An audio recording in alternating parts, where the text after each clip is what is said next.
he said to Rusty. But never anything like that. The incident had stirred memories he'd long kept buried.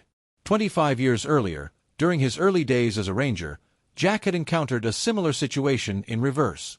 A severe flash flood had washed out a section of forest. And in the aftermath, search teams had discovered a bobcat kitten miraculously alive, but separated from its mother. Against protocol, Jack had taken the kitten home temporarily, bottle-feeding it until it was strong enough to be transferred to a wildlife rehabilitation center.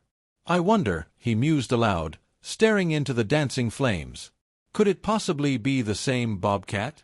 The timeline could fit, though it stretched the boundaries of coincidence. Bobcats could live 15 to 20 years in the wild, and they often remained in the same territory throughout their lives if resources remained plentiful. It was impossible to know for certain. Yet, the symmetry of the situation struck Jack as meaningful regardless. Life had a way of coming full circle, of balancing debts in unexpected ways. In the days that followed, the puppy, whom Jack named Scout, gained strength rapidly. A visit to the veterinarian in the nearest town confirmed that Scout was approximately 8 weeks old, malnourished, but otherwise healthy, and likely a purebred golden retriever.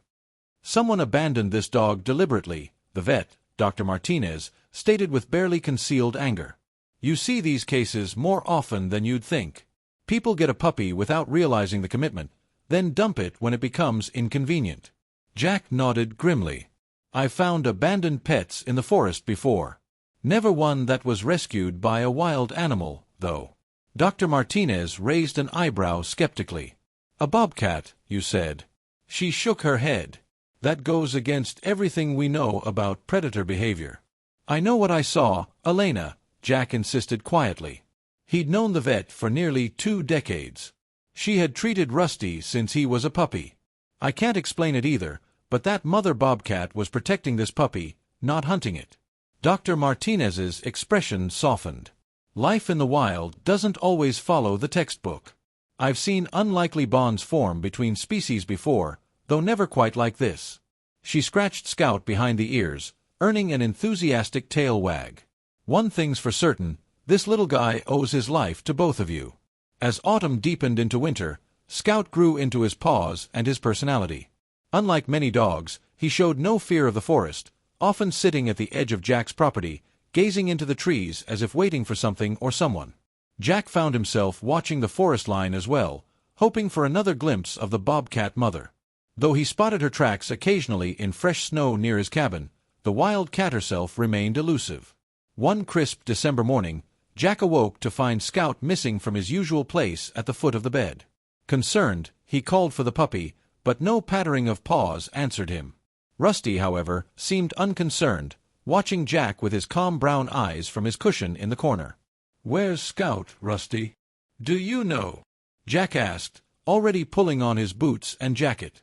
The old lab heaved himself to his feet and ambled to the front door, looking back at Jack expectantly.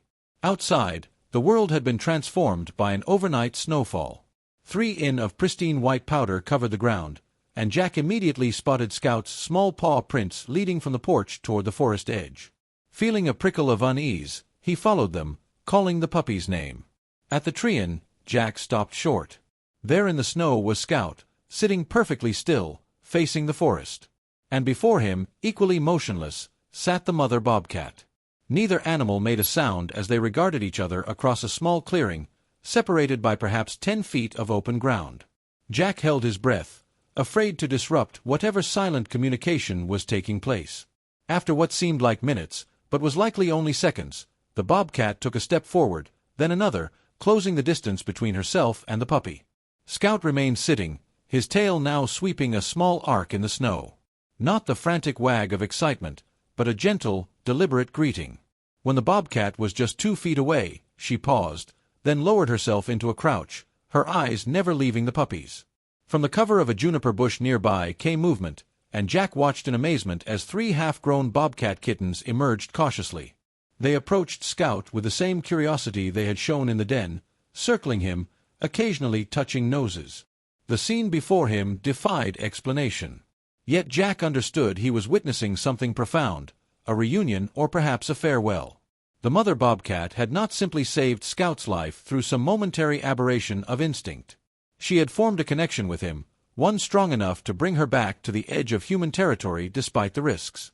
After several minutes, the mother bobcat rose and made a soft chirping sound.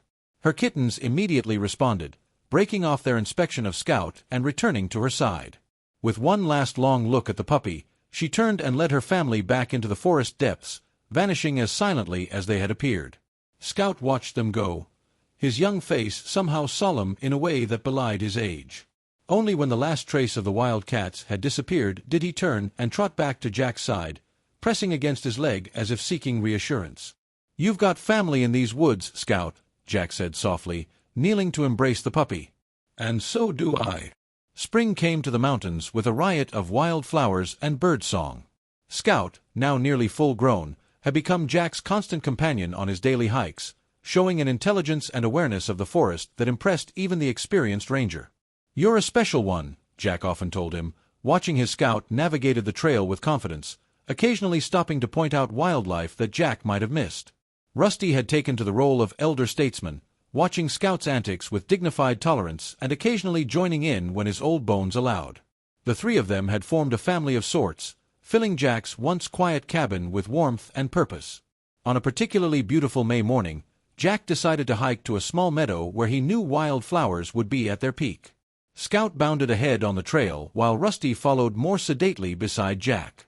As they approached the meadow's edge, Scout suddenly froze, his posture alert but not alarmed.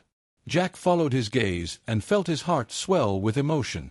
At the far end of the meadow, the mother bobcat stood in a patch of sunlight, watching them. Beside her, only 2 kittens remained, nearly grown now, soon to establish territories of their own. "She's still watching over you," Jack said quietly to Scout, who wagged his tail in acknowledgement. The bobcat held Jack's gaze for a long moment, and he nodded to her in silent gratitude. Then, with the same deliberate grace she had shown that autumn morning, she turned and led her offspring into the shadows of the forest. Scout looked up at Jack, his brown eyes somehow knowing, then pressed against his leg companionably. "Come on, boys," Jack said, his voice rough with emotion. "Let's go home."